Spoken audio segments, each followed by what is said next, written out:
예, 자유한국당은 오늘 윤리위원회를 열고 세월호 막말과 5.18 망언 의원들에 대한 징계를 논의합니다. 황교안 대표로서는 개별 안건에 어떤 결정이 내려지느냐에 따라서 정치적 시험대가 될 것으로 보입니다. 네, 문재인 대통령이 오늘 중 이미선, 문형배 헌법재판관 후보자를 임명할 것으로 보입니다. 한국당은 내일 장외 집회까지 예고해서 여야 간의 대치가 격화할 전망입니다. 이를 포함한 바른미래당 내홍 상황까지 전문가 두 분과 함께 짚어보겠습니다. 최창렬 용인대 통일대학원장, 김형준 명지대 교수 나와 계십니다. 네, 어서 오세요. 어서 오십시오. 예. 먼저 한국당 얘기 좀 하겠습니다. 오늘 오후에 윤리위원회가 열립니다. 먼저 차명진, 정진석 두 전현직 의원 세월호 막말과 관련해서 징계 여부를 논의할 것 같습니다. 생각보다 빨리 징계 윤리를 열었다. 오늘은 징계 개시 여부를 논의할 거라고 합니다. 일단 황교안 대표로서도 일단 여론이 부담이 된 것 같아요. 어떤 결론을 내릴 거로 예상하십니까? 글쎄 뭐 당내 한국당 내에서도 또 이 두 전현직 의원들에 대해서 꼭 중징계를 내려야 된다 이런 여론도 또 아닌 것 같아요. 다른 목소리도 있는 것 같습니다. 예. 근데 뭐 이미 며칠 됐습니다만 차명진 전 의원과 정기석 의원의 그 발언들, 특히 차 전 의원 사실 그 이름도 얘기하기 잊지 말아야 될 것 같아요. 이름 너무 알려줄 것 같아서 그래서 차모 전 의원이라고 얘기해야 될 것 같은데 그런 발언들이 도저히 납득이 안 가는 얘기잖아요.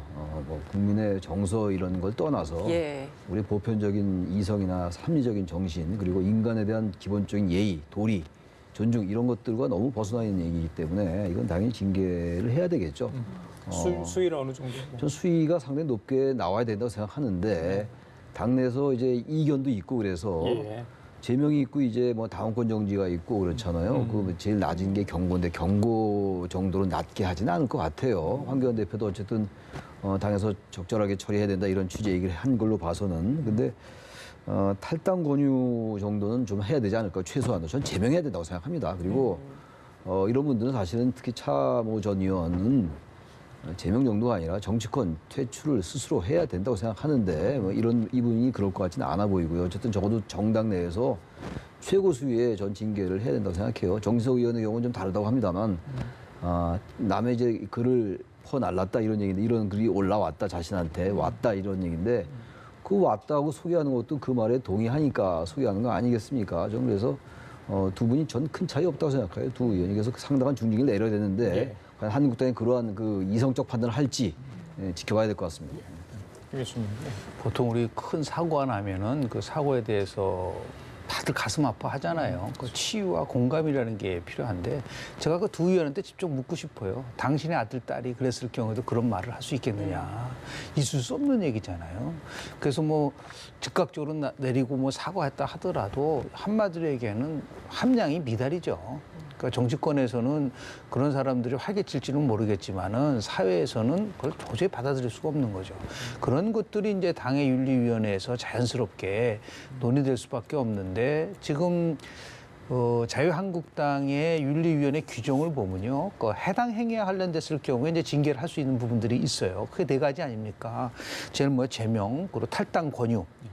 당원권 정지 그리고 이제 경고로 돼 있는데 이게 지금 이게 여러 가지 정치적 상황을 보면 또 바로 이제 장애 투쟁을 하고 있는 상태에서 현직 의원을 제명하거나 탈당 권유하기는 아마 굉장히 물리적으로 힘들 거라고 저는 봅니다. 그러니까 이 당원권 정지 같은 경우가 나올 가능성이 굉장히 높다고 보는데 지금 이현주 의원 같은 경우도 지금 바른미래당에서 1년 당원권 정지였습니까? 1년 당원권 정지 정도 하게 되면 그게 바로 거의 제명이랑 마찬가지예요. 다음 총선에 못 나간다는 거죠. 그렇기 때문에 왜냐하면 의원 같은 경우는 이제 제명을 한다든지 탈당 권유를 한다고 하면은 의총에서 또 저걸 받아야 돼요. 인준을 받아야 되기. 일반 사람 경우 상관이 없는데 박근혜 전 대통령도 탈당 권유했을 때 그냥 바로 탈당을 하라고 나서 일정 기간이 지나면 탈당 처리를 해버릴 수가 있지만 의원 같은 경우는 또 규정상 의총을 거쳐야 되기 때문에 그러면 의총이 또 거기 안에서 올 수 있는 건 아무도 장담을 못 한다는 거죠. 그래서 아마도 절충적인 거로 봤을 때는 당원권 정지가 나오지 않겠는가. 근데 이 당원권 정지를 이제 얼마나 할 것이냐는 이제 고도의 정책 판단을 해야 되겠죠. 만약에 1년 정도 한다면 그건 뭐 똑같은 효과를 가져올 수 있는 부분들이 있는데 이게 이제 꼭 뭐 우리가 어떤 경우도 간에 전제 조건은 잘못된 것이다라는 것에 대한 것을 전제를 하고 그러고 나서 어떻게 나올 것이냐라는 것 윤리위에 이제 그 과정을 되겠지만은 국민 눈높이에 맞는 그러한 결과가 나와야지만이 예. 내년 총선도 이제 뭐 1년도 남지 않았지 않았었습니까? 이런 부분 속에서 어떻게 나오는지 한번 좀 결과를 지켜봐야 될 거라고 봅니다. 5.18 망원 관련 의원들에 대한 징계도 오늘 또 결정한다고 하는데 이 의원들에 대해서는 어떤 결정 나올 거라고 보십니까? 지금 5.18 망원도 벌써 나온 지가 꽤 오래됐잖아요. 그렇죠. 근데 아직도 이 징계를 안 하고 있잖아요. 여러 가지 뭐 이유가 있는데요. 이유가 어디 있습니까? 앞서 김 교수님 말씀처럼 상상이 어려운 얘기예요. 5.18 망원도. 아까 이 세월호 관련도 망원이고 폭언이고 막말이죠, 사실은. 근데 이 5.18 망원도 마찬가지고 폭동이라고 얘기했고, 물론 그분은 이제 제명이 된 걸로 알고 있는데, 이정명 의원. 또 의총에서 아직도 결정이 안 결정이 아직 안 내려졌잖아요. 됐어요. 제명을 예. 윤리위만 결정된 거잖아요. 그쵸. 지금 말씀처럼 윤리위에서 결정되더라도 의총에서 3분의 2 이상의 결정이 있어야 되는데 예. 이상하게 한국당 의원들은 이런 부분들에 대해서 좀 다른 생각들을 좀 갖고 계신 분들이 있는 것 같아요. 근데 지금 5.18 망원했던 그 김순례 의원의 경우는 최고위원회 또 선출이 됐어요. 또 그 당심 아닙니까? 그렇다면 이걸 어떻게 해석을 해야 되느냐 도대체가. 한국당 의원들 모두가 물론 그런 건 아니겠습니다만. 예.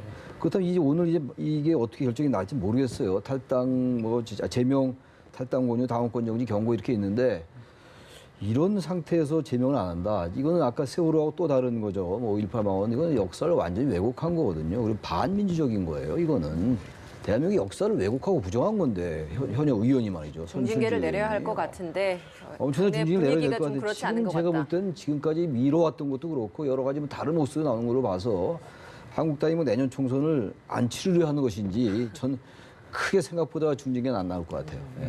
그 윤리위원장이 바뀌었잖아요. 네네. 황교안 대표가 물론 이제 취임해서 바꿨는데 황교안 대표도 부담스러울 것 같아요. 우중이 이번 두 안건에 대해서 좀 어느 정도 반영이 될 것으로 생각하십니까? 일단 본인이 당대표 되고 나서 몇 가지 이제 국민에게 약속을 한 게 있잖아요. 대여 투쟁을 하기 위해서 당대표가 되는 건 아니잖아요. 다시 얘기해서 보수가 새롭게 거듭나고 통합과 혁신을 통해서 잃어버렸던 지지를 다시 한번 이제 되찾아서 내년 총선에서의 승리를 약속을 했다고 한다면 거기에 걸맞는 결국은 행동을 해야 되는데 이 부분 꼭 지적을 하고 싶어요. 지금 야당은요. 청와대를 향해서 인사가 잘못됐다고 얘기를 좀 하고 있습니다. 그래서 조사를 해봐더라도 국민들이 지금 이미선 후보자와 관련돼서 부적격하다라는 부분들이 굉장히 높게 나와요. 인사와 관련된, 사람과 관련된 겁니다. 예. 그럼 그것을 비판한다고 한다면 똑같은 논리로 따지면은 국민들의 질타를 받고 있는 인사가 당내에 있다고 하면 그 부분에 대해서는 자, 읍참 순례, 읍참 진퇴를 해야 된다는 거예요. 읍참 마속이 아니죠. 그러니까 이게 단호한 모습을 보여줘야지만이 아 정말 자유한국당이 바뀌는구나 하는 걸 가져가는 것이지 아무리 이제 당대표가 된 지 얼마 안 되고 대여투쟁을 해야 되기 때문에 현역 의원을 끌고 가려고 한다 하더라도 그것은 제가 볼 때는 국민 눈높이에 맞지 않다. 제가 최근에 나온 여러 가지 여론조사를 보면 오늘도 이제 조사 결과가 나왔어요. 한국갤럽이. 근데 굉장히 독특해요. 한참 해석하기가 어렵습니다. 왜냐하면 대통령 국정운영 지지도가 48%까지 올라갔어요. 그런데 지금 부정은 굉장히 떨어졌단 말이에요. 예. 그럼 이게 왜 이런 현상들이 나오느냐. 엄밀하게 따지면 대통령 국정운영 지도가 올라갈 수 있는 특별한 이유가 없어요. 오히려 제가 볼 때 악재가 더 많다 말이에요. 그러면 이게 왜 이런 현상이 나왔을까라고 추론해보면 혹시 야당이 에 대해서 갖고 있는 기대감이 기대했던 만큼 못 나오게 되니까 막말이라든지 이런 그 여러 가지 그런 이거에 의해서 투영되는 것이 아니야라고 추론해보는 겁니다. 그런 의미에서 봤을 때 황 대표가 이제 이 부분에 대해서 특히 인사가 잘못된 부분이 아니라 당의 인물이 해당 행위를 한다든지 국민의 눈높이에 맞지 않는다면 거기에 걸맞는 나름대로 조치를 즉각 취해줘야 된다. 이게 질질 끌지를 말고 그렇지 않으면 이것이 부메랑이 돼서 항상 그 자유한국당의 경우는 뭐 도약을 하다가 벼랑을 추락하고 이런 현상들이 벌어질 수 있기 때문에 아마 단호한 물론 그래서 윤리위원장한테 뭐 압박을 가하고 그럴 수는 없겠으나 전반적으로 봤을 때 국민의 눈높이에 맞는 그러한 결과가 나올 수 있도록 당대표가 역할을 좀 해야 되지 않느냐. 그게 바로 리더십의 요체라고 저는 봅니다. 예. 인사 얘기를 하셨기 때문에 요 김 교수께 먼저 말씀드릴게요. 이민선 헌법재판 후보자, 물론 문영배 후보자도 마찬가지죠. 논란은 이민선 후보자가 더 많았기 때문에 말씀을 드립니다. 인사청문 보고서 결국 채택이 무산됐어요. 어제 법사위 개도 안 되지 네네. 않았습니까? 오늘 이제 대통령이 지금 해외 순방 중인데 전자결제를 통해서 임명을 할 것으로 현재 알려지고 있습니다. 야당의 반발이 강할 것 같아요. 내일 한국당이 뭐 장외투쟁까지 지금 네. 예고를 하고 있지 않습니까? 계속 전국은 이렇다면 꼬이고 경색될 수밖에 없을 것 같은데 어떻게 보십니까? 저는 그 부분에 대한 일차적 책임은 역시 청와대에 있다고 봅니다.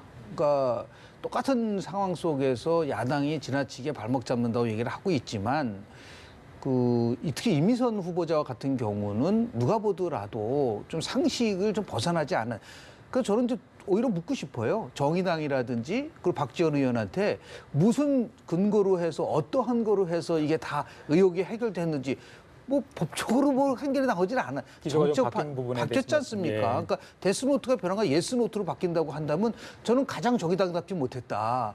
정의당이 이 문제와 관련돼서 그동안 국민들에게 보여줬었던 것은 원칙과 정의였었거든요. 이런 부분들이 어떤 이유에서든가 슬그머니 사라지고 마치 지난 창원 성산에서의 범진보 후보 단일화에 대한 부분 속에서 혹시나 그러한 그 나름대로의 빚을 진 것을 갚는 것은 아니냐라고 하는 그런 의혹을 받고 있는다고 한다면은 저는 정의당의 미래로 봐서는 결코 바람직하지 않다. 다만 이런 거죠. 대통령은 법에 따라서 임명을 하는 거예요. 법조차상으로 아무런 문제가 없습니다.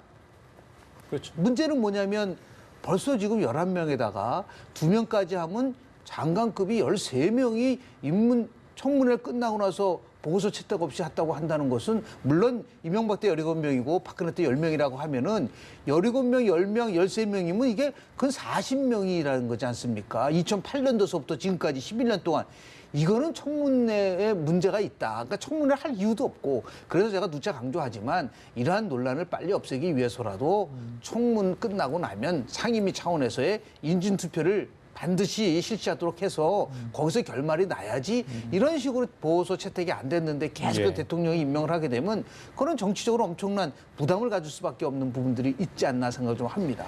2명의 헌법재판관이 어제 이제 퇴임을 하지 않습니까? 네. 그렇기 때문에 이제 그렇게 부재 상황을 더 둘 수는 없기 때문에 바로 임명할 거다. 그런데 이제 바른미래당에서 금융이랄지 여러 가지 조사 요청을 하지 않았습니까? 그래서 그 조사 요청 기간을 좀 더 보고 나서 청와대에 임명하면 어떨까? 이런 여론도 있던데. 뭐 근데 저는 기다릴 수 없는 뭐 상황인가요? 크게 그 차이는 없을 것 같아요. 그래야 며칠이겠습니까? 그리고 어차피 청와대는 임명하겠다는 뭐 의지가 확고하고 예. 그러니까 재송부 요청을 한 거 아니겠어요? 근데 아무튼간에 그래요. 이 이미선 후보자가 불법을 저지르지 않았다라는 거 그리고 당사자가 아니다라는 거잖아요. 근데 당사자 명의로도 있어요. 6억 7천만 원 정도의 주식은 있는데 아무튼간에 당사자가 아니고 남편이 했다. 그리고 특별한 불법이나 유법은 발견되지 않았다라는 게 임명 사유라고 알려져 있는데 근데 또 한국당은 그렇게 얘기하지 않는단 말이에요. 야당들은. 저는 그래서 이런 부분들은요.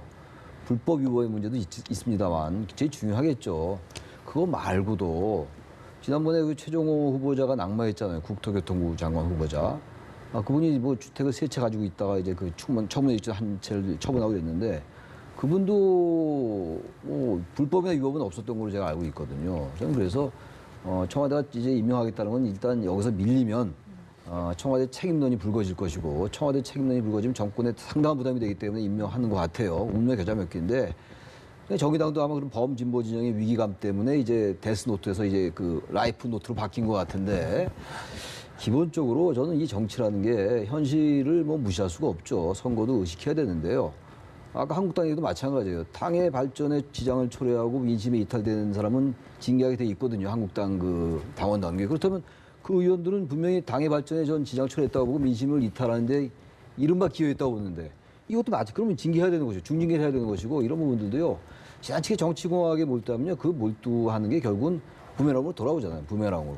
지나치게 야나 너무 총선에 몰두해요. 지금 1년 전에. 그러니까 총선 민심을 의식하려면 오히려 정도에 맞게 하는 게 맞지 않는가. 그러나 어쨌든 이미선 후보자의 경우는 임명이 확실하기 때문에 예. 이후에 더 전국은 경색될 수밖에 없다고 생각합니다. 여론의 움직임을 좀 보면 주말 사이에 찬성이 43%, 반대가 44%로 사실 그 전주에 비교하면 찬성하는 사람들이 굉장히 좀 많이 늘었습니다.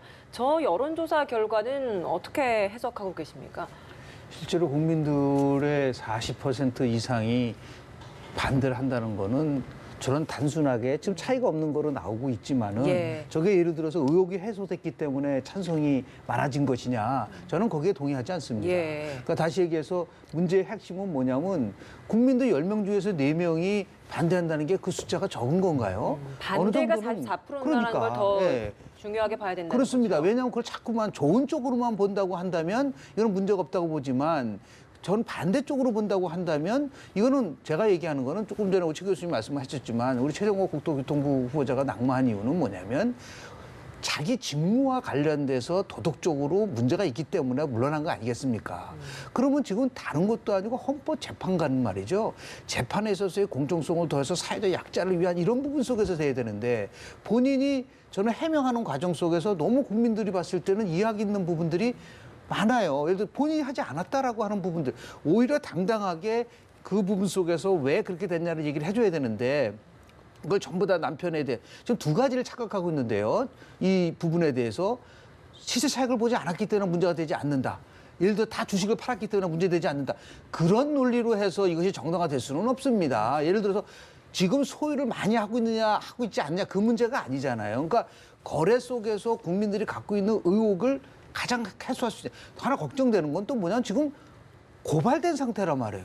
그리고 헌법재판관이 여하튼 간에 고발됐으니까 수사를 받으러 나오든지 어떤 이런 것은 제가 볼 때는 바람직한 것이라고 볼 수가 있느냐라는 예. 부분들이 있어서 저는 뭐 대통령이 임명을 강행하는 거는 본인의 의지에 따라서 가지고 가겠지만 예. 그런 부분들이 지금 한국 정치에 있어서의 정치 실종, 정치의 몰락을 가져오기 때문에 저는 여야가 동등한 상황에서 책임 전가를 해서는 안 된다. 일차적으로 책임을 지고 있는 것은 권력을 갖고 있는 쪽에서 정구를 풀러가려고 하는 그런 의지를 보여줘야 될 때만이 풀려지는 것이죠. 이걸 똑같이 야당도 똑같이 대등한 입장에서 한다. 이거는 지난 정부 때도 마찬가지였었어요. 예. 그러니까 알겠습니다. 힘을 갖고 있는 사람들이 거기에 합당한 나름대로의 행동을 해야 되지 않냐 생각을 합니다. 예. 그 바른미래당 얘기 좀 하겠습니다. 앞서 저희들이 영상 보여드렸죠. 어제 의원총회 있었는데 정말 아수라장하게 네, 그렇습니다. 그런 네, 상황이 연출됐습니다. 손학규 대표의 퇴진 문제, 그러니까 지도부 정상화 문제겠죠. 당 운영 관련해서 또 하나는 패스트트랙 처리 문제 관련해서 이제 논의를 하려고 했는데 제대로 결론을 내지 못했다고 합니다. 예, 특히 이제 이현주 의원이 당 의총회장 입장하는 과정에 실랑이하는 모습도 좀 눈살을 찌푸리게 했다 이런 지적이 좀 있죠.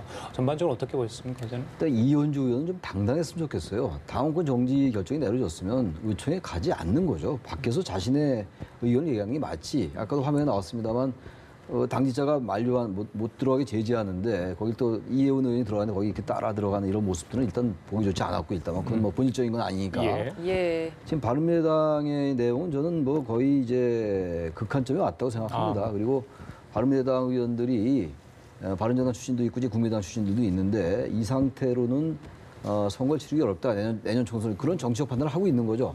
지난번 뭐 지방선거는 물론이고 보궐선거도 마찬가지고 거의 뭐 실적을 못 내고 있잖아요. 그리고 선거에서도 창원 성산도 3% 정도밖에 안 나오고 그렇다면 저 부분은요. 손학규 대표가 이제 추석 전까 추석 때까지 10%포인트가 안 나오면 이제 사퇴하겠다는 얘기를 했는데 예. 거기서 중요한 그 워딩 중에 하나가 제3지대란 말을 손학규 대표가 예. 처음 꺼냈거든요. 근데 제가 볼 때 민주평화당과 바른미래당의 합당이나 통합은 저는 어렵다고 생각해요. 쉽지 않을 겁니다. 당대당 통합. 왜냐하면 바른미래당 내부에 지금 바른정당 출신들하고 국민의당 출신들이 다른데 생각이 지금.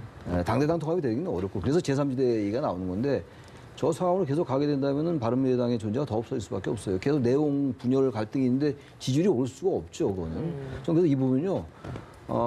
그 아까 박수선 의원이 과거에 같이 했던 사람이 다시 가는 게 뭐가 문제냐 이런 얘기를 하던데 아까 보니까 보다 좀 생각을 바꿔야 될 것 같아요. 바른미래당의 그 국민의당 출신 의원들하고 민주평화당 의원들이 단지 중요한 건 이분들이 이제 제3지대에 만나게 되면은 물론 수도권 의원들 몇 번 올 수 있어요. 이찬열 의원이나 김성식 의원 등의 경우. 근데 문제는 이제 호남 정당 아니냐 이 비판을 어떻게 뚫고 나가냐의 문제인데 네. 저는 그래서 다선 중진 의원들이 뭔가 어떤 그 희생한 모습을 보여야 돼요. 최소한 2선 우퇴 내지는 불출마를 요구하기는 어려울 것 같고 본인들이 안 할 것 같으니까 그런 예. 뭔가 있을 때 제3지대의 정당의 의미가 있지 저 상태로 계속 가면 결국 양대 우리가 이대로는 얘기 안 나누고 있는 된다. 거대 정당 예. 적대적인 거대 정당체들이 계속 가는 거예요. 연동형 비례대표 지금 말씀처럼 패스트트랙도 거의 안 되는 것 같아요 지금. 예. 뭔가 바른미래당하고 민주당이 그 공수처법에 관련돼서 이견을 해소했어야 되는 건데 어제 실패했잖아요. 민주당도 적극적이지 않고 예. 이렇게 된다면 결국 선거법 통과 개혁이 어렵다면은 다당제에서의 제3정당에 쓸 자리가 없어요. 예. 알겠습니다. 지난번에 김 교수님 나오셔가지고 손학규 대표 정면 돌파를 그렇습니다. 해야 된다 그렇게 했잖아요. 그 뒤로 못하고 이제 있는 거잖아요. 방금 말씀하신 추석도까지 10% 지지율 그건 이야기를 정면 했는데, 돌파가 아니에요. 예, 그러면 지금 그러니까 상황 어떻게 보십니까? 지금 바른미래당은 바르지도 않고 미래도 없다. 단정하게 얘기하면 예. 미안하지만 정치학적으로 정당이라는 게요. 공공의 이익 실현을 목표로 정치적 견해를 같이 하는 사람들이 모이는 자발적 집단입니다. 그런데 지금 바른미래당을 보면은 공공 이익의 실현이 뭐냐? 없어요. 그러니까 서로 각자의 각자 정치적인 이익을 위해서만 하고 또 이게 정치적 견해를 같이 하질 않아요. 그러면 이거는 정당이 아니라는 거죠. 예. 그러니까 다시 얘기해서 아수리당으로 바뀔 수밖에 없는 거는 정당이 갖고 있는 기본적인 여건을 전혀 갖추고 있지 못하고 있다. 제가 손학규 대표를 정말 안쓰럽고 평소에 굉장히 좋아하기 때문에 말씀을 드리는 건데 마치 1987년도에 신한민주당에서 이민우 파동을 보는 것 같아요. 당시 이민우 파동이라는 거는 YSDJ의 대리인으로서 하다가 벼랑간 집권당이 얘기하는 내각제를 수용을 함으로써 YSDJ가 결국은 이민우 총재를 결국은 떠나서 새로운 당을 만듭니다. 지금도 마찬가지예요. 지금 바른미래당의 유승민 그리고 지금 국민의당 계열의 만약에 안철수 두 전직 대표가 결단을 내리면 우리 손학규 대표는 마치 이민우 총재와 같이 될 수 있는 위험한 부분들이 있단 말이에요. 예. 그러니까 이런 것들을 정치적으로 하기 위해서는 지금 조금 얘기하는 제3지대법 만든다라고 얘기하는 것은 오히려 본인이 그동안 얘기했었던 정치 개혁이라든지 중도 보수 전혀 다른 얘기란 말이에요. 그래서 지금이라도 늦지 않았던 거죠. 바로 이 대주주라고 할 수 있는 유승민 그리고 안철수 그리고 손학규 대표 3명이서 빨리 조속히 만나서 안철수 대표도 지금 무책임하게 지금 독일에 있으면 안 돼요. 자기가 만든 정당 이 정도 됐으면 귀국을 해서 여하튼 간에 이 문제를 매듭질 수 있게끔 예를 들어서 손 대표를 언제까지는 하겠다. 이렇게 해야지 각자 그분들이 그동안 정치적인 그 장에서 보여줬었던 그러한 경험과 경륜을 극대화시켜서 이 위기를 극복하지 못하면 차라리 그냥 쪼개지는 게 낫다라는 생각을 저는 개인적으로 합니다. 예, 알겠습니다. 마지막으로 하나만 더 좀 여쭤보도록 네. 하겠습니다. 한국당이 박근혜 전 대통령 석방론을 다시 꺼내 들고 있습니다. 처음으로 이제 기결 수신본으로 전환된 첫날 박 전 대통령이 형 집행정지를 신청하고 나니까 여기에 더 힘을 보태서 석방론을 계속 가시화시키고 있는 건데 한국당의 속내가 어디에 있다고 보십니까? 그럼 내년 총선에 다 있다고 봐야 되겠죠. 보수층 결집일 거예요. 그 이슈를 계속 끌고 간다고 생각할 겁니다, 아마. 형 집행정지 지금 여러 가지 법적으로도 그렇고 시기적으로도 맞지도 않아요, 지금. 예. 그 사유에 맞지도 않고. 또 하나 문제가 한국당이 이 부분을 계속 끌고 가지 않으면 어떤 지금 이 지지층, 이 동력을 끌고 나갈 수 없다는 판단을 하는 거 아닌가라는 생각이 들거든요. 근데 중요한 건 이겁니다. 한국당은 지금 탄핵에 대해서 지금 반대하고 있는데 여전히 그 반대한 것에 대해서 사과하지 않고 반성하지 않고 있어요. 최근에 어쨌든 지도부 전당대회 때 탄핵이 잘못됐다고 얘기했었잖아요. 저도 그런 부분들 반성한 다음에 성찰한 다음에 형 집행정지 얘기하든지 말든지 이래야 될 거 아닙니까? 우리 정치, 우리 역사가 항상 이게 왜곡됐던 이유가 말이죠. 과거에 전두환 전 대통령하고 노태우 전 대통령 사면한 다음에 통합됐습니까? 통합이 되려면요. 사면도 좋고 다 좋은데 본인들이 정말로 절절하게 반성하는 그 얘기를 국민들이 받아들일 수 있어야 돼요. 네. 근데 그런 반성도 전혀 없이 한국당이 무슨 자격으로 지금 박근혜 전 대통령 형 집행정지 얘기합니까? 그 얘기를 하려면 한국당 스스로부터가 뭔가 반성하는 모습을 보이고 그런 다음에 지지층 결집도 하고 그다음에 정치공학적인 걸 접근해야지 그건 놔두고 무조건 박근혜 전 대통령 석방해라 정치공학적으로 내년 총선과 연결시켜 이런 태도는 대단히 부적절하다라고 생각합니다. 사면하고 형 집행정지는 결정하는 주체가 다르죠. 물론 다릅니다만. 그럼에도 불구하고 이제 석방론에 대해서는 계속해서 띄우기를 하고 있는 모양인데 여당 쪽도 지금 이런 생각을 하면서 정말로 이런 시기를 조절하고 있다고 보십니까? 다만 그렇게 되지 않기를 바랍니다. 예를 들어서 정략적 차원에서 박근혜 전 대통령이 만약에 석방이 돼서 새로운 보수 정당이 만들어질 수 있는 가능성은 있습니다. 세칭 말하는 박근혜 당이에요. TK당이죠. 옛날에 친박연대 기억나시잖아요. 예, 그렇죠. 그런데 지금 꼭 우리가 지적을 하고 싶은 거는 뭐냐면 도대체 박근혜 전 대통령이라는 사람이 국정농단에 대해서 지금까지 사과한 적이 있나요? 나는 지금 보수 정당이나 자유한국당에 대해서 반성을 얘기하고 있지만 그 주체인 지금 박근혜 전 대통령이 단 한 번도 국정농단에 대해서 사과한 적이 없어요. 그러니까 이게 정치 보복이라는 얘기만 계속하고 있단 예. 말이에요. 지금 보수가 어쨌든 간에 몰락을 하고 있다고 한다면 대한민국 보수의 미래를 위해서 자신이 어떻게 해야 될 거는 전혀 없이 몸이 아프다, 예를 들어서 여성이다 이런 식으로 감성적 접근을 통해서 국민을 설득하려고 한다면 제가 볼 때는 굉장히 국민들이 이해하기가 어려운 부분들도 있을 수 있습니다. 그러니까 참여하고 그리고 반성하고 그리고 나가서 국민들이 이 정도면 충분하다는 걸 때까지 우리가 저걸 해야지 자꾸만 또 다른 것을 모두 다 정치적인 공학적 측면에서 이 문제를 끌어가려고 한다면은 이게 바로 대한민국의 보수가 미래로 못 나갈 수 있는 예. 위험한 그 위기라고 할 수도 있는 걸 말씀을 드립니다. 알겠습니다. 일단 뭐 검찰에서 판단을 좀 해야 될 것 같으니까요. 결과를 좀 지켜보도록 하겠습니다. 지금까지 최창열 용인대 통일대학원장, 김영준 명지대 교수 두 분과 함께 얘기 나눠봤습니다. 말씀 잘 고맙습니다. 들었습니다.